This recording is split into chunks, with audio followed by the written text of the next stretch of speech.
The Black Cat Lounge is sponsored by Paranormal Oddities, the little store with the big heart, Niagara at the Western Block, one of the top-rated haunted destinations in Western New York, Dragonfly Art and Soul, metaphysical goods and classes, Mystery Control, your go-to feed for science, magic, true crime, paranormal, and much, much more.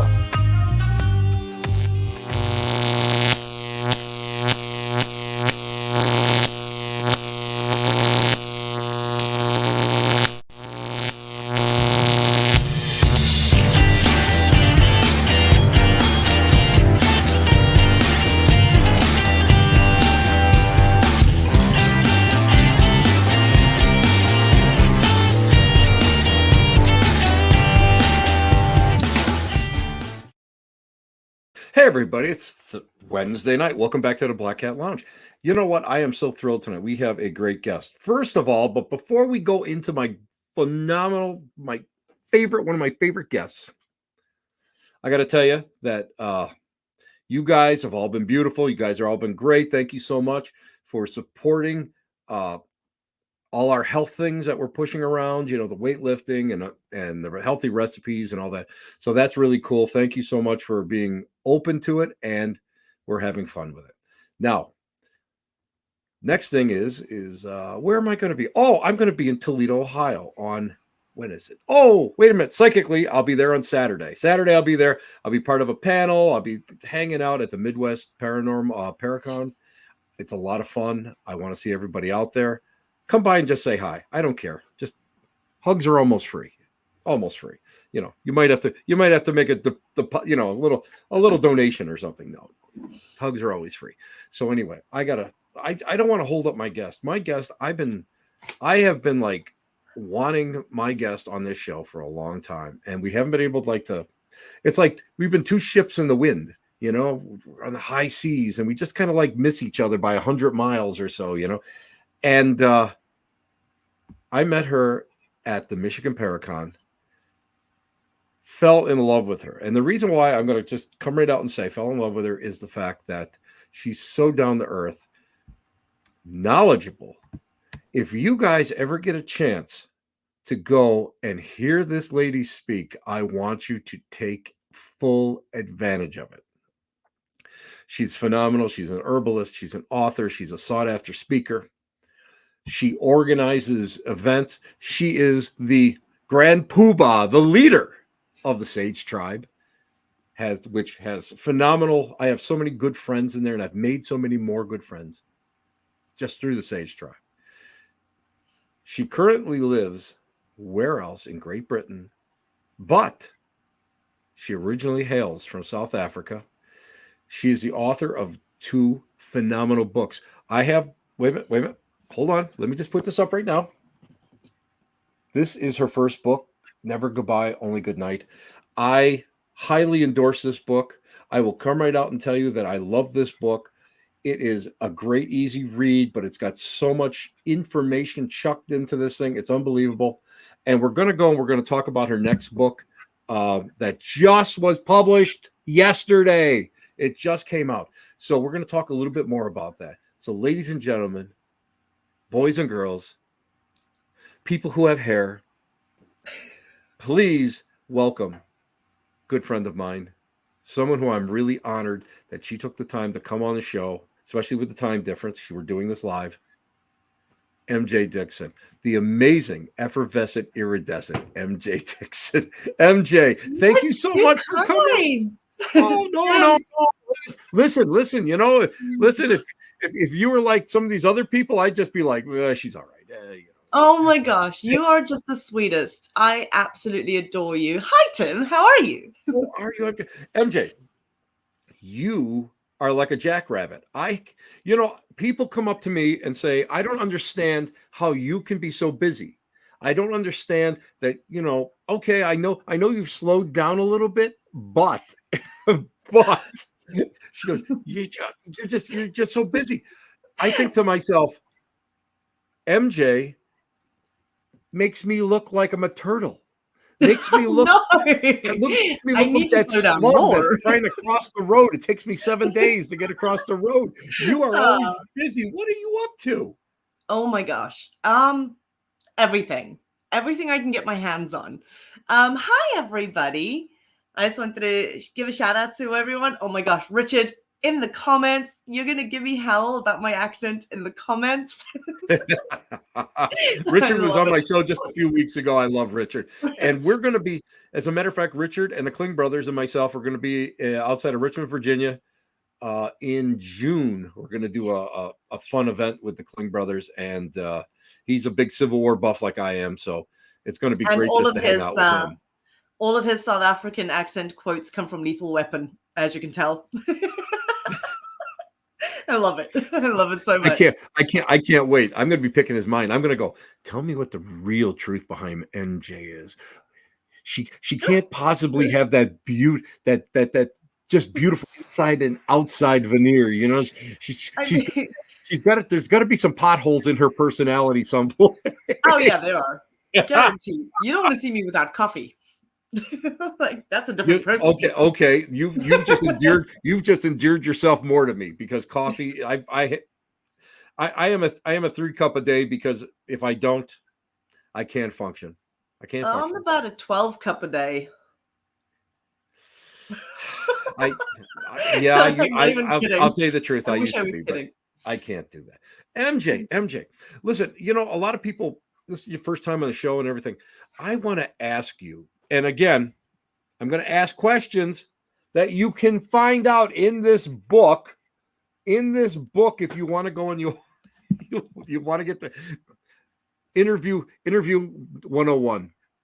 Know the answer to the question before you ask it. Anyway, so for everyone out there, MJ, tell everybody really how you got involved, not just with paranormal, because to me, paranormal is just sort of the byproduct of the spirituality in which you went and you were exposed to. Yes. And so give everybody a little, just a little taste of what it was like to be a young MJ. Young MJ. Well, Not that you're not young now, but you know, you're younger than me, so I know that. So a younger MJ. How's that? Well, I grew up in Zimbabwe and South Africa. I'm born and raised in Zim, and then we moved to South Africa when I was quite young. And I grew up in a psychic household. So my mom, my aunts, all the females in our family are all psychic. But my father was a military man, so very straight and narrow, and you know, there's a logical explanation for everything. And so I had the best of both worlds growing up. And I didn't believe in all things paranormal. I kind of took after my dad. I would, you know, explain it away as best as I could until I couldn't. And then my mom was kind of the one that went, well, I need to teach you. And I kept saying no. And I'd had experiences my entire life. And they were my aha moments, you know, and eventually I got to my early 20s. My mediumship kicked in really strongly. I didn't have a choice but to either push it away and run from it or embrace it. And so I decided to fly my weirdo flag very high and embrace all things paranormal. But I've grown up with it. It's all I've ever really known. And anyone that has read my book will tell you there's a lot of people that say they've been in the paranormal field or in the paranormal their entire lives. I really have. And so I've always just wanted to delve into it more. I moved to England in 2010 and realized that I could freely and openly be a psychic medium here. And I decided to move here and never leave. So, yeah, now I work as a researcher and an author. And I also produce a lot of the television shows that you guys watch. So I've worked on shows such as Destination Fear. I've worked on, oh my gosh, Hotel Paranormal, In Search of the Paranormal, Most Terrifying Places, Most Terrifying with Jason Hawes, and the list goes on and on. Yeah. I do it's so TV and funny. books and research and investigate and everything about it. I love You know everything paranormal. you know what's so funny is both of us have been kicking around the field for how long? And it wasn't until, was it 2 years ago that we actually met? I think Yeah, it I was know. like 2 years ago. And everybody always said to me, you have to meet Tim Shaw because you are going to fall in love. You are going to be besties. You are going to be inseparable. And I was like, who's this Am I Tim Shaw blushing? guy? I think you've got me blushing, MJ. I think you've got me blushing. But everybody was like, oh my gosh, you and Tim, you and Tim. And I was like, who the hell's this Tim guy? And I met you and I was like, oh my gosh, I am in love. This is it. Like, this is my new bestie. Well, we have, you know what? What I love about you is that I like, you know what? The one good thing that I love about events is the fact that I get to sneak in to everybody's talk if I want to, or the workshops or whatever. Yeah. I love when you present. And the reason why I love when you present is the Thank fact that you. you have a whole different perspective of what's going on in spirituality. Because spirituality, I've worked with some people that have been trained in New Orleans. I've been worked with, people that have been trained in the Dominican Republic. But the people that I found were the most interesting were the ones that were trained, let's say, in West Africa, along the coast. I mean, it's a whole different mindset. I want to ask you, when you were growing up, the spiritual mindset.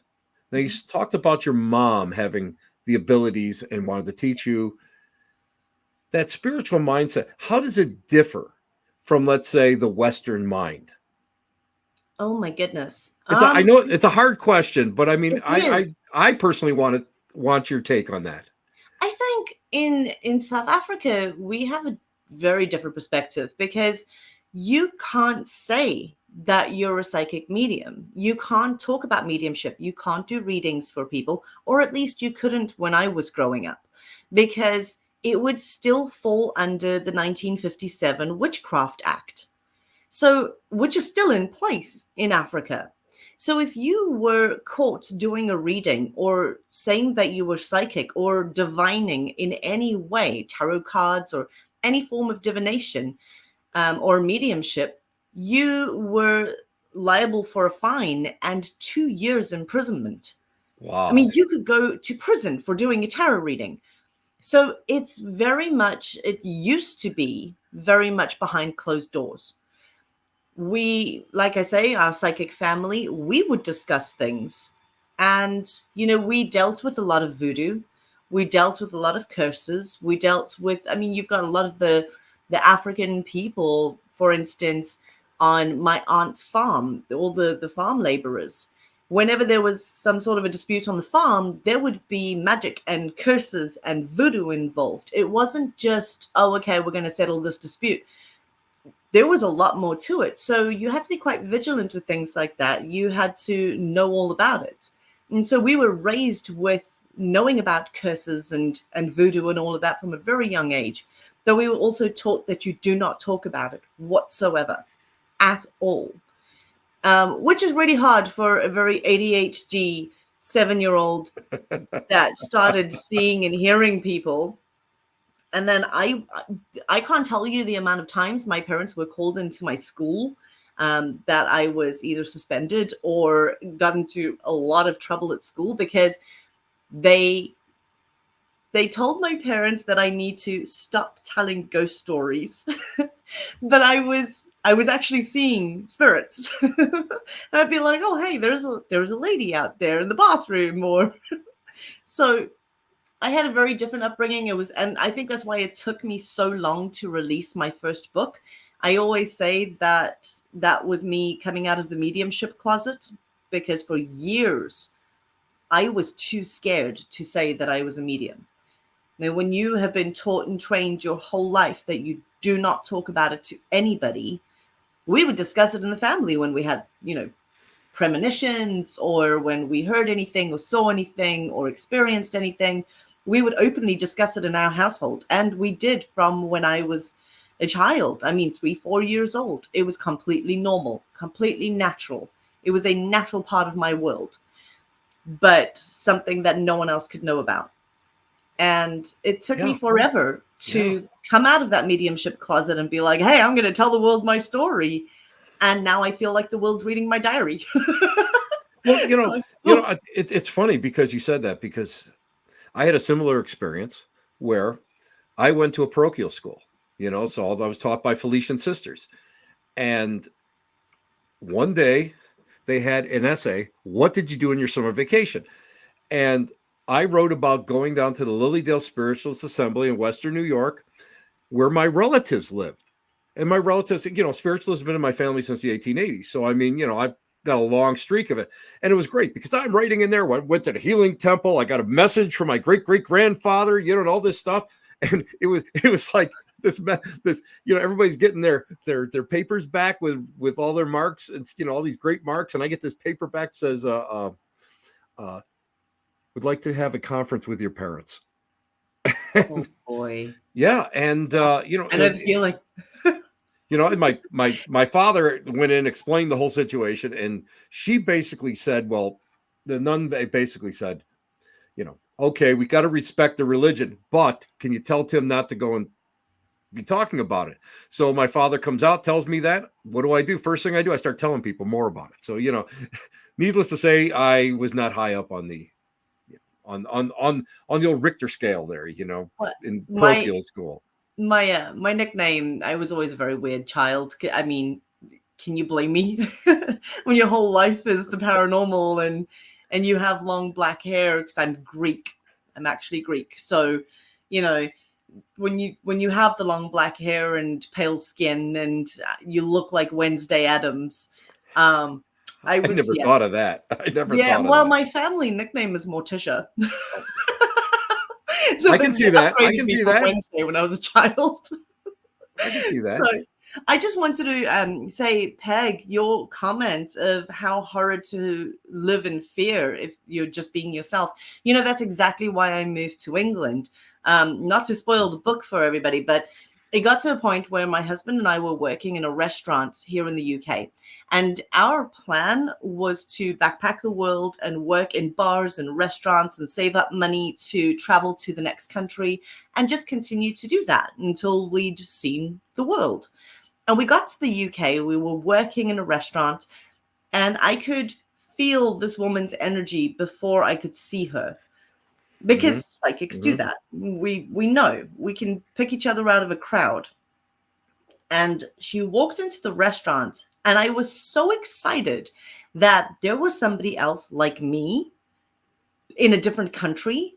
And I went running up to her and I was like, oh my gosh, I'm so sorry. I don't mean to, pry, but you do tarot reading. And she was like, how do you know? Oh, you're like me. And I was like, yeah, I'm so sorry. I didn't mean to say it out loud. And she was like, what are you talking about? And we got chatting and she was like, do you want my business card? And I looked at her like, your what? She was like, my business Oh my card God. for Yeah. readings. And I was like, you advertise? What? I was like, this is, Amazing. and she was like, oh, honey, this is England. You can be yourself. It's fine. And it blew my mind. And from that day, I was like, right, I am going to start researching this openly. I'm going to speak to people. I'm going to do talks. I'm going to teach people what I've experienced. I was just like overloaded. And I think I never stopped. Now I'm still in that, like, I want to share, I want to research, I want to connect, I just want to take it all in as much as I can. And not sleep, by the way, just to let people know, we have a time difference, because it's after midnight Yes, I where don't sleep. MJ is, and I'll be You like, can see it. I'll be like, I'll check Facebook, like 2 o'clock in the morning. I'll wake up, I'll check to see if there's any messages. MJ's just finished another chapter. And I'm like, oh dear God, the woman doesn't sleep. I don't know how you do it. I don't know how you do it, especially when you travel so much in the jet lag that you're doing. Oh, the last couple of weeks were really harsh. Hi, Jen. I was at Ashmore Estates with Robin and Richard Estep and the Kling brothers, and Erin, and we were doing a wonderful weekend of investigating this incredible building. And so I'd flown in to Illinois, spent the few days there, investigated every night that I was there pretty much, because I Oh my stayed in dear. the art theater, so which is haunted. So Right. I'm going to investigate. And also one spirit of a gentleman who I think is the previous owner of the art theater refused to let me sleep more than 4 hours. So I didn't really have a choice. But I investigated like nearly every night that I was there, got on a plane, got home. The next day, I Dear picked up a God. friend from the airport, did a whirlwind uh, Oh, Wales and England tour, spent 2 nights locked in Shepton Mallet prison investigating, which was I saw mind. photos from that. I Oh was my God. impressed. That was so neat to see that. It was amazing. It was amazing. I think one of our best captures was right at the end of the second night. We heard these heavy boot footsteps walk through the prison on the second floor and one of the Wow. doors slamming shut. It was mind blowing. It was absolutely fantastic. And then I Wow. finished those investigations, got home, and had to finish the last of the edit for the book. So Like, I didn't have time for jet lag. I investigated for like 2 weeks straight. I was a bit like, oh my gosh. And I'm off I again can't this listen. I can't weekend. believe you're still coherent and you're still sitting up. I can't believe that. I don't know how you're doing it. Well, I'm at that age where it's like 5 hours. I got to have 5 hours or I am done. I I usually get like a good 4 or 5 hours sleep in that's general. enough. Yeah, That's really enough. it'll You know catch what? up to me one day. Yeah, believe me, it's caught up to me and it's run me over twice. But that's another story for another. That's another story for a campfire. MJ, now a lot of people have asked me when I said you were going to be on the show. A couple people were asking me, "Have you had similar experiences to me?" And what they're talking about to that is uh, being pushed, being shoved. Uh, Recently, I got knocked to the ground actually for the first time in my life, and a lot of people wanted to know because like they have an audio of me getting knocked to the ground, and then you hear me like incoherent, and then I start laughing because it's like you got me, and because it's all part and parcel of what we do. Yeah. Do you ever have you ever experienced anything like that? Or let me just go and even like push it a little bit further. Because, as a spiritualist, I don't believe in like all that, a lot of the fluff stuff. I don't believe in angels and demons and all that stuff. Everything to me is energy. Like yourself, I mean, you can feel that energy. Yep. Everything is there. You know when things are going to blow up. Have you ever had an experience where you've been scratched or pushed and knocked down or so yeah, you're yeah, I figured so. I figured so. Plenty. Um, so scratches, yes. I mean, I've had quite a few scratches. One that comes to mind because it was recently shared on my Facebook profile. I was in Salem, Massachusetts. We were in the library of the Hawthorne Hotel, and I can't even remember, it must have been about midnight, and there were four of us that decided to do a quick EVP session in the library, and we all sat around a round table. I had my hands on the table doing the EVP session, and I felt my entire side start burning Wow. really badly. And I asked the investigator next to me, I kept my hands above the table and I went, could you do me a favor and just lift my shirt and just check what's going on? Because I think something scratched me. And he lifted the shirt up and there were scratch marks that started welting, like as he was watching them appear. And when we played the recording back, the EVP recording, there was a female voice that shouted, scratch. And then Wow. there was a male voice that went, don't scratch. And so it was almost like they were having a conversation on the other side of how to scare us. And Yeah. it was nothing evil, demonic. It was just somebody on the other side. We were in their space. One of them wanted us out, and the other one went, don't do that. And you could actually hear the conversation on EVP, which was really interesting. But I've been pushed. I've been burnt. I had a burn mark appear on my shoulder blade through 4 layers of clothing. It was the heart of winter, 2 foot of snow outside. and we got snowed into a location, which was an old medieval witch prison. I'm a practicing witch. And we decided to see if that would make a difference during the investigation. At the time, there was a psychic medium who couldn't travel to join us for the investigation because of the snow. And she messaged the small group of us. She messaged one of the women and said, I don't know what's going on, but I keep getting branding, witches being branded. And I thought that had to do with the investigation. So I just wanted to let you know. The other investigator had just received the message. I had no idea that she had received a message. And I was sat on the sofa in what it was turned into a house. So in the living room of this medieval witch prison. And my shoulder started burning really badly. And I just started stripping off layers to see what was going on. And I had a perfect circle branded on my shoulder blade. Wow. And that's when they told me that they'd received this message. I've had a full human bite mark appear on my neck. Never had a bite mark, thankfully. That was weird. I must admit, the bite mark probably scared me the most. Yeah, I would have to think about that. Yeah, that would be because I mean I've been scratched and I've been pushed going upstairs, and poked and all that stuff. Especially when we're doing cleansings or we're doing, trying to the go. Bite mark was a cleansing. Oh, well, that's cleansing. Because why? They go immediately. The energy, these personalities, spirit, the energetic personalities go immediately to the biggest threat. And that's why. The place that I was cleansing, the house that I was cleansing was actually built on the grounds of one of the oldest insane asylums in the UK, which had been torn down, and these great apartments had been built on top of the land. But they pretty much buried everything underground. So all the hospital, like pill bottles and everything, were starting to rise around the gardens and things. So I got called in, and the person that I was cleansing out of the house would have been a patient at this mental asylum. And when I received the bite mark on my neck, at first it really terrified me. But then I realized, if you're restrained and the only thing you can do is bite, in insane asylums, they would go for your neck or your love handles because that's where they can get a grip. So it makes sense. That makes sense. But that does make sense. Scared the hell out of me. It was terrifying.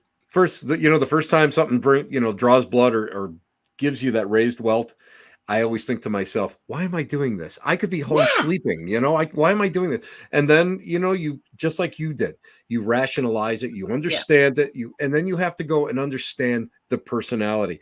Christina asked a question here about, I don't believe in angels. That surprises me. I don't believe like in demons and angels because they're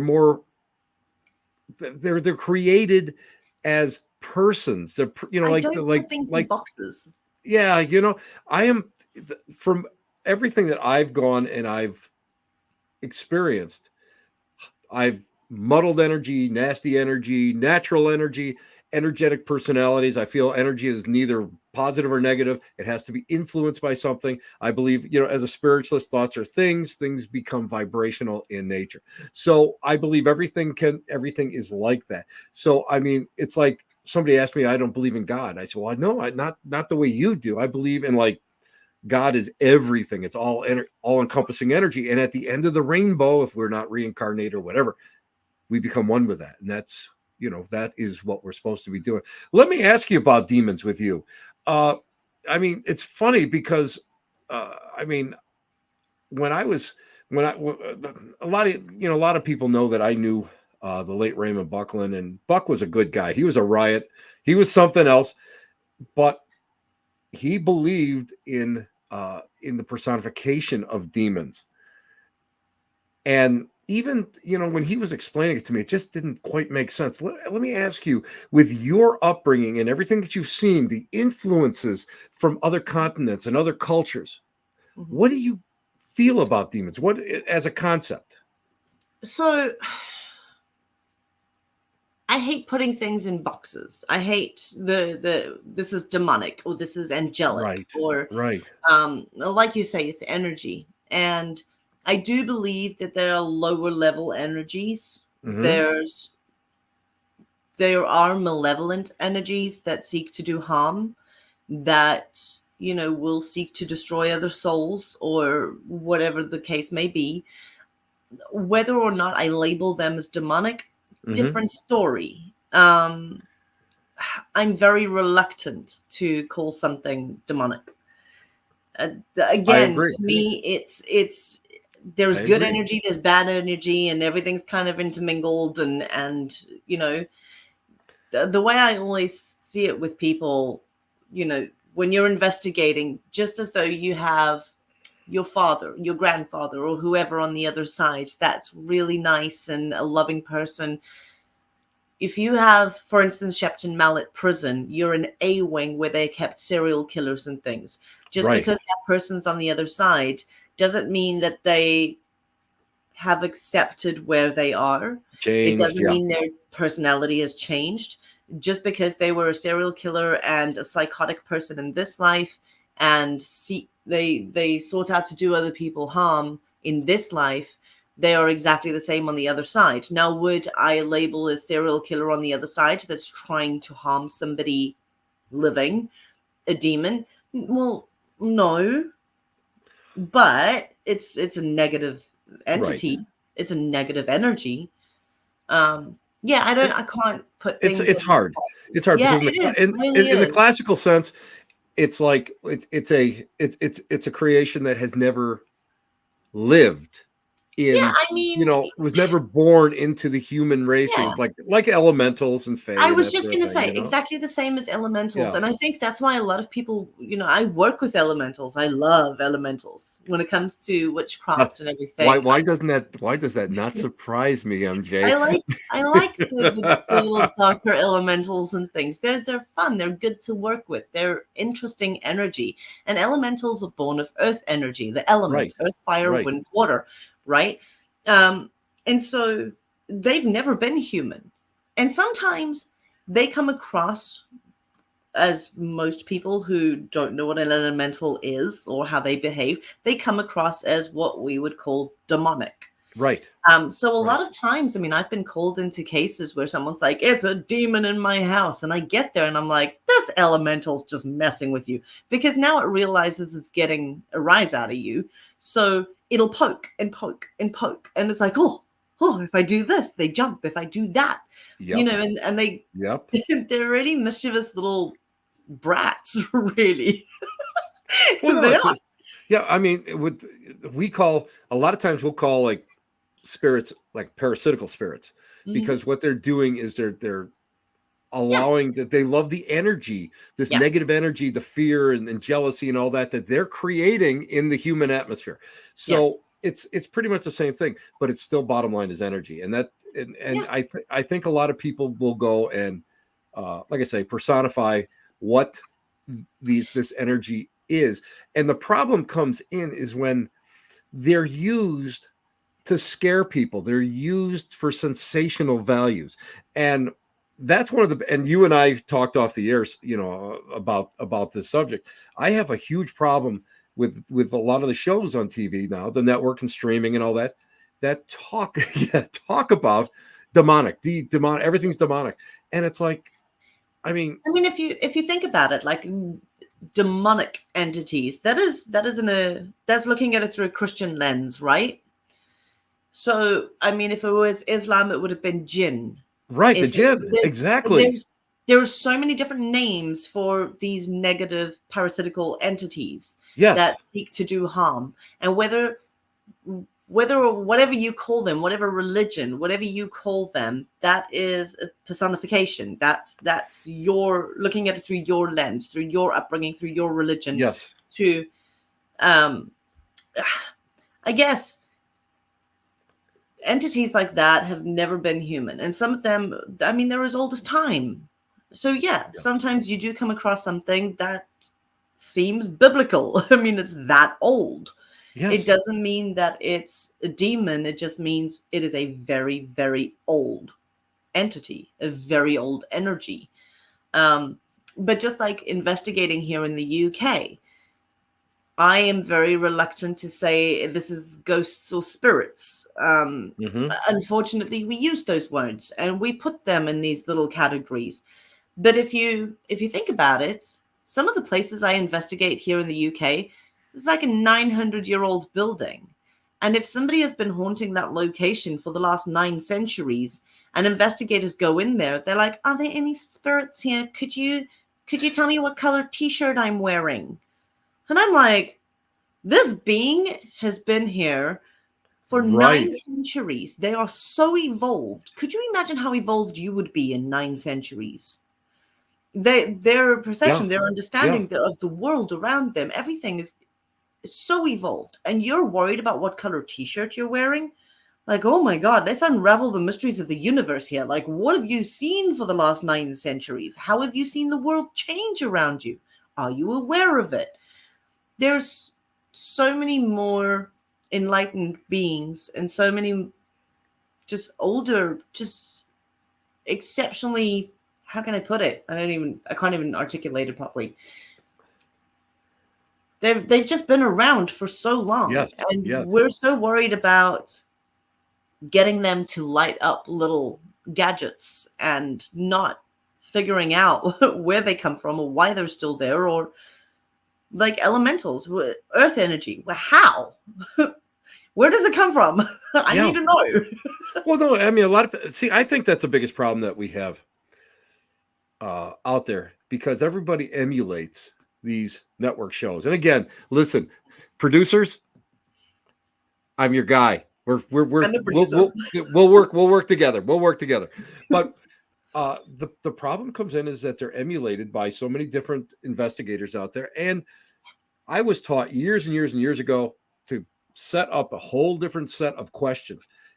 Make sure you knew the history. So when you walked in, you could ask the right question, Mhm. not the same old question. Like you said, the colors. I mean, they don't care about that. You go and you say, listen, did you know that Cromwell was executed? Did you or died and they cut off his head after he was dead? Do you realize they did that? And they put it up on that will get a response depending where you are. But so many people that come in and just ask the same questions just to get a back and forth Yeah. communication. That is where I think a lot of people fall short. And that's where I think a lot of unfortunately, the TV people Yeah. fall short, You know, people laugh at me. One of my favorite questions to ask during EVP sessions is, do you know this place is haunted? Have That's a you good one. heard that there's ghosts? What can you tell me about it?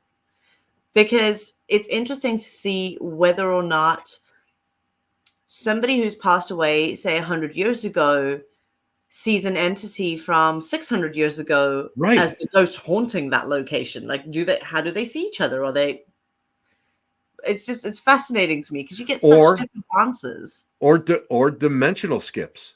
Yeah. That blows my mind because I Yeah. have heard these unbelievable EVPs where, okay, here in the US, maybe I'm in a location that's 200 years old. And you get an EVP that says, oh my God, or you get an EVP that says, who are you? Yeah. And you got to think to yourself, are How are they seeing they you? are they energetic, spiritual, beings Mhm. in our atmosphere, or are we in Yep. their atmosphere? So, I mean, there's so much more that we can think about. And I love being able to, be able to go and think on the fly and try to figure out Mhm. how we're going to go and fit the question in to get the most information back rather than, and you know yourself. I mean, don't get me wrong. I'm a guy. I like things that light up and buzz too, just like Yeah, everybody else. me too. But I mean, like yourself, I mean, I was brought up in an era where you didn't have it, and I was brought up with spirit, the spiritualists, the spirit rescue circles and that sort of stuff, where you didn't have that, and everything was either physical phenomena or mental phenomena, and you had to go and you had to work so much harder for it. And we all know that spirits, the first thing that they do is they can manipulate electrical devices and that sort of thing. We Mhm. all know that. That's something that we take for granted. But I think the problem is that we've become too dependent on technology. Yeah, That's why absolutely. I love to take that step backwards, and I love to do and research like the old ways in order to go and emulate that, and let's experiment with something that's a little bit different. Let's just not set up like 12 REM pods and K2s in a circle around us and see what turns on and see what turns off. Yeah. Let's go and let's figure something I out. think one of my favorite things, so I'm mainly clairaudient. I hear them. Yeah. And I think I set out to prove that I wasn't losing my mind and hearing voices. I got into EVP work, and I love being able to record their voices. I Yes. absolutely Yes, I do love too. it I do too. because you can get so much more information. Depending on the questions that you ask, you are able to determine whether the person is happy, angry, sad, Yes. lonely, Yes. male, female, young, old, time period by how they speak, what they say. And actually, I do my UK tours, the holiday tours, and my last tour group in November, we were at an old inn here in the UK, and we captured the longest EVP I've ever heard in my life. Really? Really? Genuinely, it was like welcome to my TED talk. It wasn't even an EVP. It was so long, and it was so fascinating to me. It really blew my mind because it was a male voice, very clearly, that said, "I wonder if I should ask them if they've ever heard a spirit communicate before." And I was like, "I'm sorry, what?" Like, wait, And first of all, let's just talk about the fact that you're a ghost. You you know you're really? Second of all, you're like, look at these guys. Like, I wonder if I should ask them if they've ever done this before. Like, do you know what to ask? And it was just Oh, that is there was great. such a Oh my God, that's sarcasm and everything as wonderful. well. It blew my mind. Well, what I I love it. love though, it captures the actual personality of the Yeah, energetic yeah, being. That is what I think is, because a lot of times everybody's like, okay, you get a single word or you get like a yeah, one-word answer or two-word answer, and then you get something long like that, yeah, but you can pick out the different little nuances, and you can pick yeah. out something like, and it's like, oh my God. At that point I said, okay, I'd be like this, MJ, let's pack up, time to go home, we're never going to I get was anything just better than like, this. I let you sit your butt down. We're gonna have a conversation, man. I One of my absolutely favorite love it. EVPs as well was investigating with Richard Estep at the Skirrid Inn in Wales. Now, the Skirrid Inn dates back centuries. There's been an inn or a building there since like the Mhm. 1100s. Oh It's yeah, one of I the remember oldest that. places in the UK. And so we had spent 4 nights there. We had the entire place to ourselves for 4 days investigating, and it was fantastic because we're staying in the inn, and there was one, two, three, four, five of us investigating for the 4 days. And so Richard and I decided to do a human pendulum experiment with one of the other investigators. So Mhm. we've got her in the middle of us. We're in one of the bedrooms, actually the room that Richard was staying in. I'm on one side, Richard's on the other. And so we're asking questions and we're asking the spirits there to move her forward or back for yes or no, whatever the case is. And so we're recording at the same time. So I'm doing burst EVP sessions, and Richard is recording to transcribe it for his book. Right.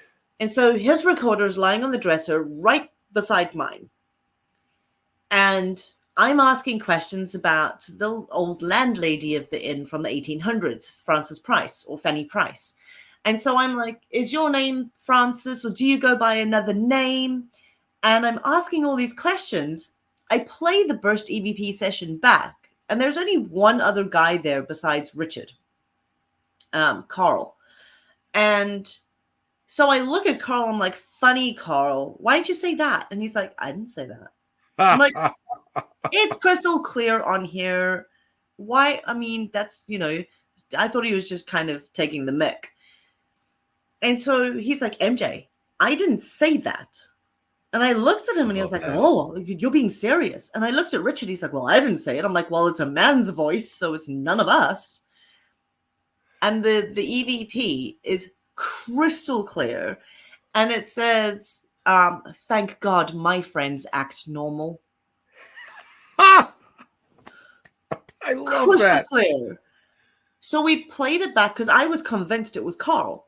We Right. played back Richard's recorder that Right. was right next to mine. It's not on there. Nothing. Only on my Isn't recorder. isn't that amazing how I some loved will it. pick it up and others won't? I Yeah. mean, that just it always blow. I was with the Kling brothers down in Gettysburg last year, and I did a manual of arms. There was like, I don't know, 5 of us, 6 of us with recorders. Only one picked up after when I yelled fire and then reload. Only one recorder picked up actual firing, and we were on Pickett's Oh, charge, that's the Pickett's cool. field, it's the Pickett's We charge. So that's like at amazing when you get that. that at Shepton Mallet Prison last weekend, we did a 4-recorder EVP experiment, and I do these quite often where I have 2 newer recorders and 2 older recorders Ye- because of the different frequencies, the different Yes, noise yes, canceling, background noise yes. canceling filters, all of that. And so I had all 4 of them in front of us, and we asked 4 questions and then played all 4 of the recorders back. And we received an answer to each one of the questions. Bye, Colette. Bye We bye, received Colette. an answer to each one of the questions, but an individual answer on each one of the recorders. And it Wow. wasn't on any of the others. So, question 1's answer was on the first recorder, 2 on the second, so on and so forth. So it's like they took turns speaking into each recorder, which were right next to each other. It That's was great. That's absolutely great. mind-blowing. I We see love we I love doing that, and I'm going to be totally honest with everybody. Every one of the recorders that I use is 20 plus years old. I'm not going to lie. I love them to death, and I do have some new ones that I play with, and we'll all work with them. But we'll sit there and we'll do between 4 to 6 recorders to see what we can get, yeah. and that is the way it works. Now, hey, MJ, we got to talk a little bit. Wait a minute, we got to talk a little bit, MJ. Because why? Wait a minute, we got to do this. Oh, because when you come up to the Michigan Paracon, we're going to be talking about healing herbs with MJ Dickson, and it's a workshop. Now, the reason why we're going to bring this up, because first of all, I want to ask you. Now, I'm not going to ask traditions because I'm eclectic myself. Oh, I'm eclectic. I'm I'm okay. a little bit of everything. I'm actually more chaos magician is what I love am. that. But but I like to tell people eclectic because they'll automatically know what that is. Yes. I gotta ask you, tradition-wise, kitchen witch or hedge witch? Ooh, kitchen. I'm man, I lean more towards kitchen because I do love infusing my food with magic. Mm-hmm. So I love cooking. I mean, I grew up in restaurants and food is a huge passion for me.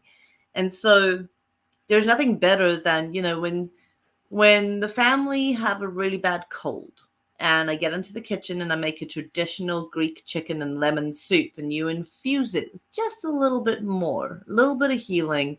So I like adding magic into my cooking, into drinks, even as easy as a little morning coffee ritual.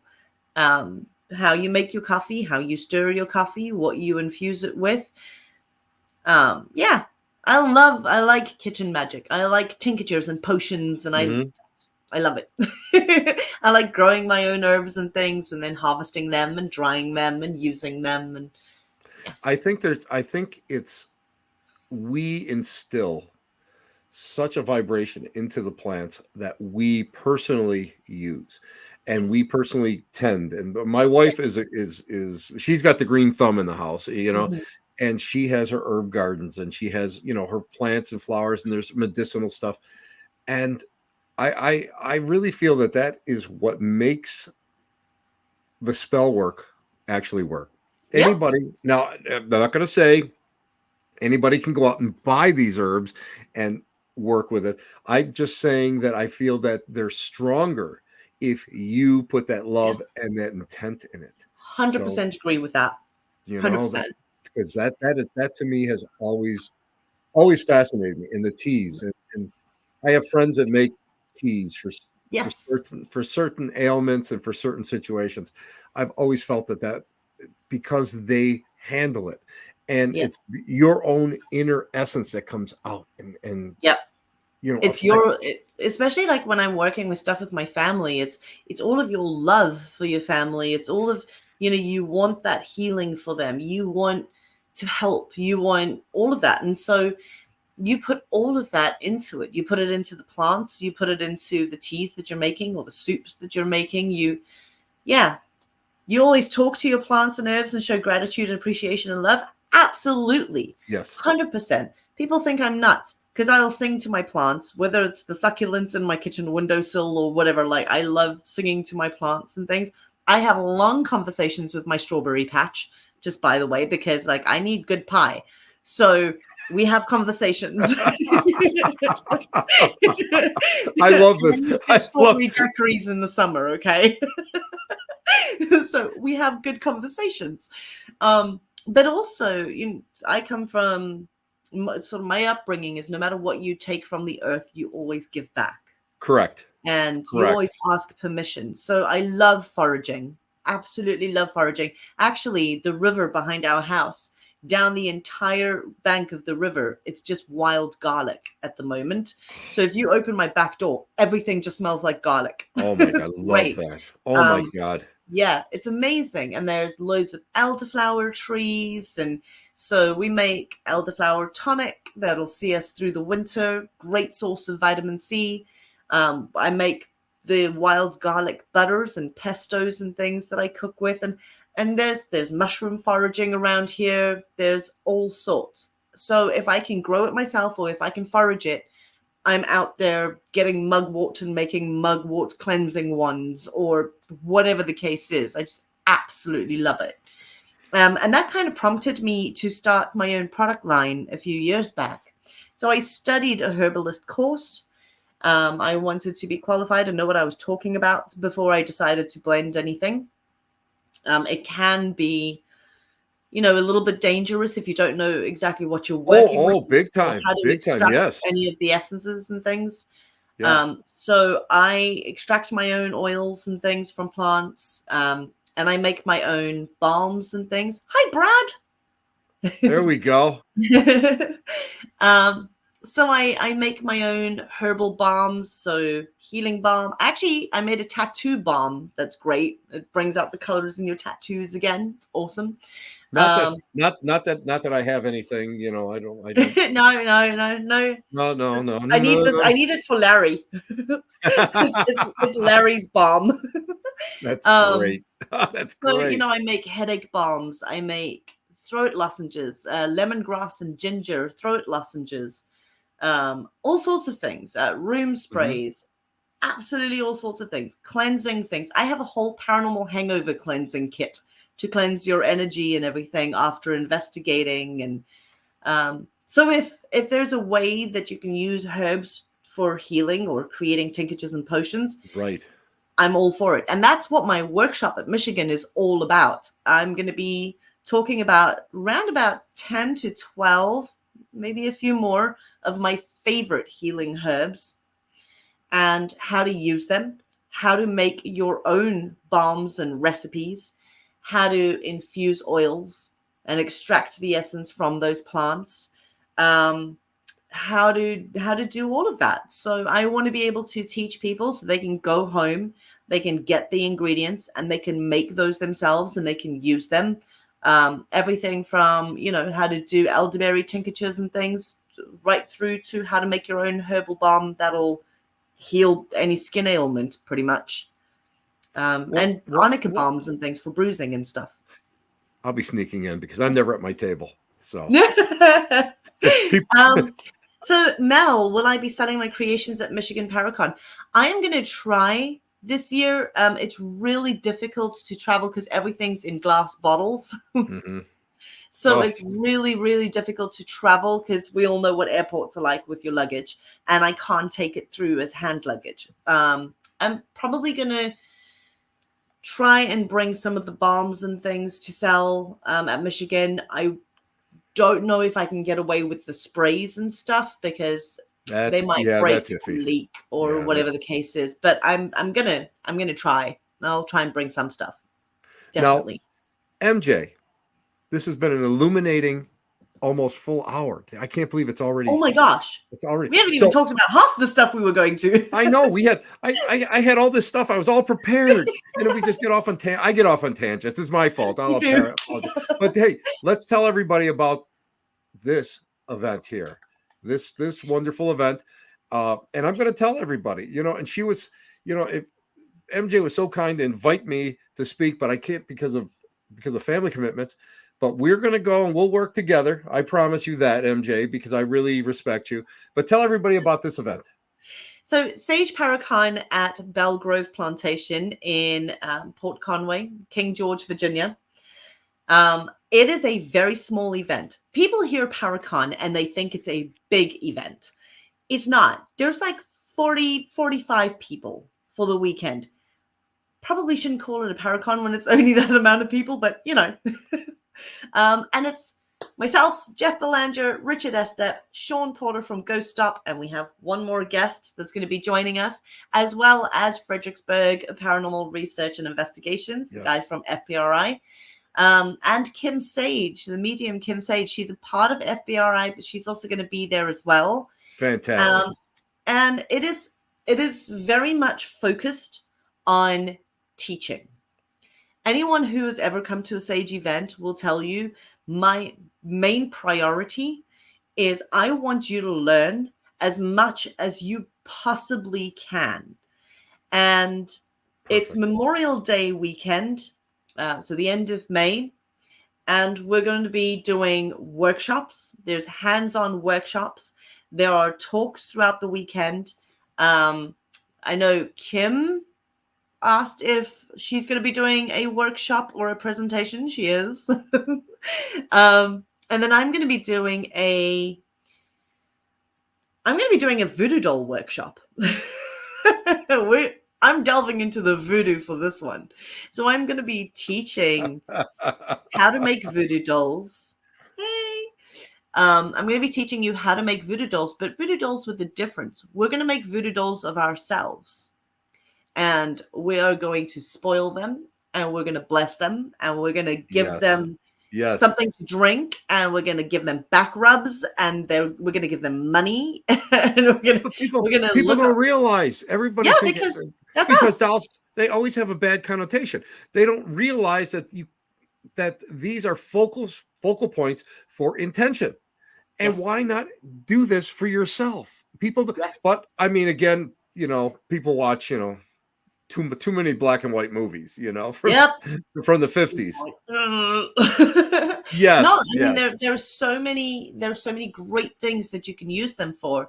And quite recently I did a voodoo doll workshop, sort of a paranormal arts and crafts, if you will, that we did for my Patreon.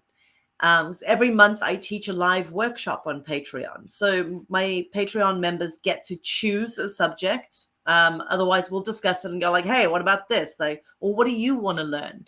And we did this voodoo doll workshop online. And Kim, self-care dolls. And they're super important. But we did our voodoo dolls with a specific intention. So I said to each of my Patreon members, think of something that you really need help with, that you really want to manifest and bring into your life, that you want to work on every day, and you need a little extra help just manifesting that. Yes. Think of that and put that intention into the dolls. And I think most of the Patreon members that did that, everything that they wanted to achieve or manifest happened. And so they're like, oh my God, let's make another one. I'm like, but you can retask your doll. You don't have to make a new one for every single thing. Although I'm sat here looking at 5 of my voodoo dolls that are on my shrine at the moment. Listen, I'm not even going to go. I'm not even going to go there. What's on the other side of the screen, MJ? We're not going to go there. So I understand well. Yeah. So I'm excited to teach that workshop. We've got Richard that's going to be teaching a workshop, and I believe he's going to correct me if I'm wrong, but I believe he is going to be teaching a workshop of how to make a career out of the paranormal. So as an author, as a business person, as whatever, like, how do you make the paranormal your full-time job? And what's involved? Like, how do you do your taxes? And how do we do all of this? It is, and it's super important. A lot of people look at us and they're like, well, they don't understand that what you see on the surface is only about that much, and what has to go on behind it. That's where you have to really watch it. And that's Jeff Belanger. He's the guy that I learned the most from. when Yeah, it do came you to know what? that. I think everybody learns from Jeff. That Oh man yeah, is a genius, yeah, he and is. I He pick is. his brain every time we're together. And he is the most incredible teacher. He's always so helpful. He's always readily giving his advice about how to, do whatever taxes, Yes, how to yes, promote the next book, how to whatever the case is. Like, and you mentioned at the beginning of this, you said you want everyone to come and watch me lecture, and that's very, very kind. I have learned everything from Jeff Belanger. Honestly, that man, when he talks, it blows my mind. I am just in awe. I could watch him talk all day. He is and one of the most phenomenal speakers in oh, this he is. industry And you know and what? He's so genuine. knowledgeable. He's funny, Yeah. and he's going to be on the Black Cat Lounge next month. Just to let you know. Way. So I that's a absolutely shameless love plug. him. But Jeff Jeff has taught myself, and I guess Richard and you and so many people in this Yeah, industry who he work in has. this industry full time. But Richard's workshop is going to be very much about passing on that knowledge. Yes, And I, yes. I think it's going to be a fantastic workshop. And I then know it's Jeff going to be will be there. fantastic.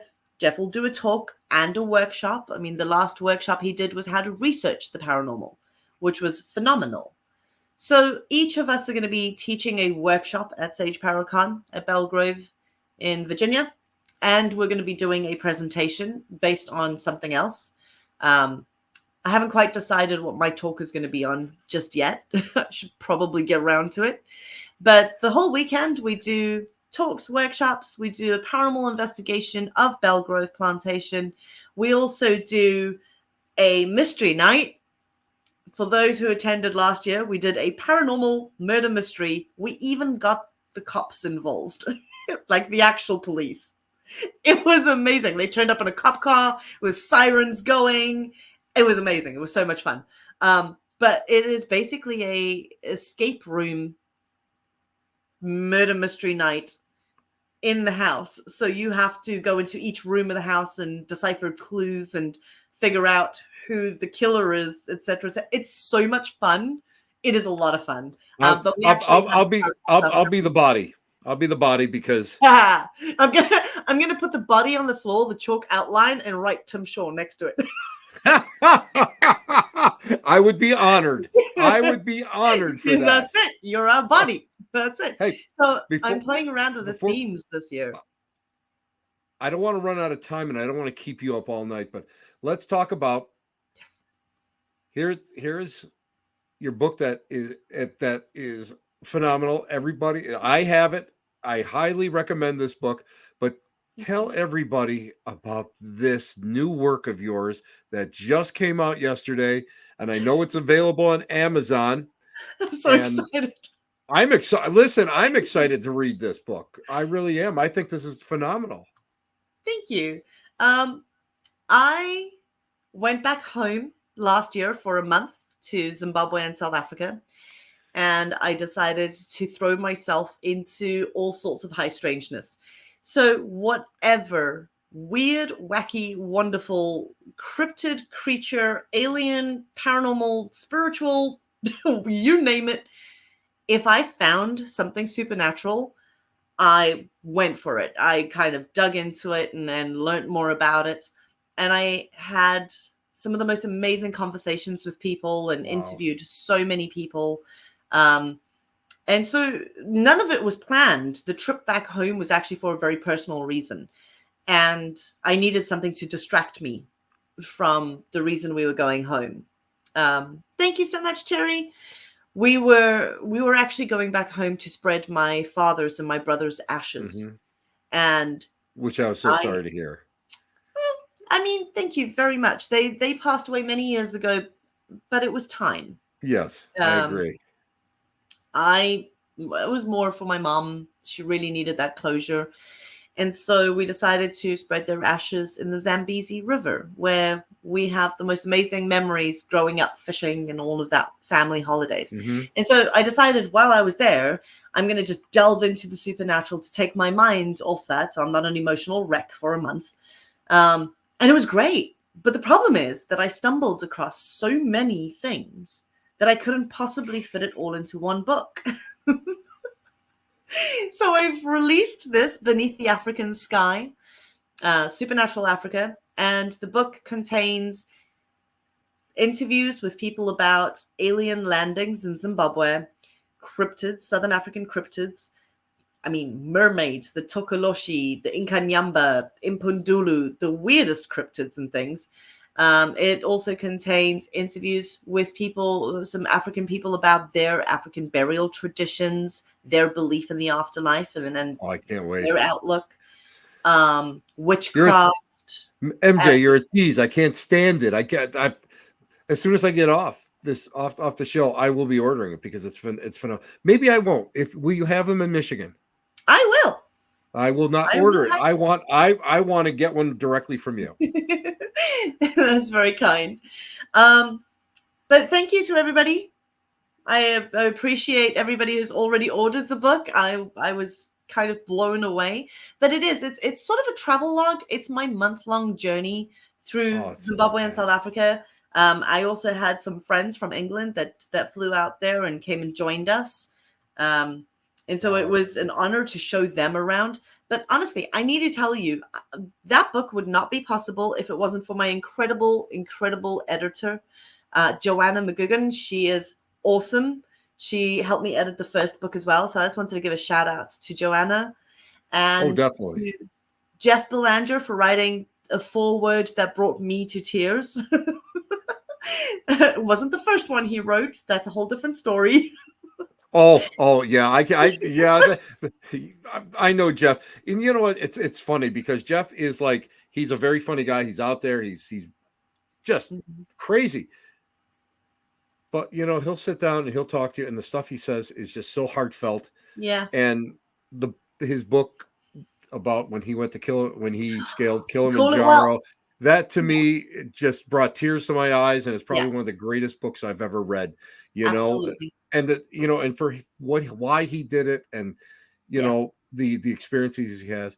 That he's so sincere. I met Jeff at Sage Paracon 1 in 2016. He was my big guest speaker, my international speaker. Woo woo.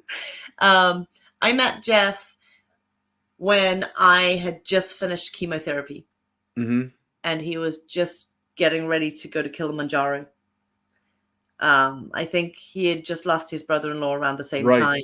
Right. And so I think we just really connected over that. It was a hard time all around and very emotional. And his book, The Call of Kilimanjaro, is incredible. It really is. He did a talk about it at my convention, and there was not a dry eye in the house at one of the Sage Paracons. It's amazing. But it's an amazing that book. Is the reason I asked him to write the foreword, or begged him to write the foreword to Supernatural Africa, Beneath the African Sky. There's a lot of emotions in this book as well. I will warn everybody, I sobbed my heart out throughout most of the book because there were a lot of emotional just memories and things that popped up and stuff. But yeah, I'm excited. It's done. And now I'm heading back to Zimbabwe in September for a month.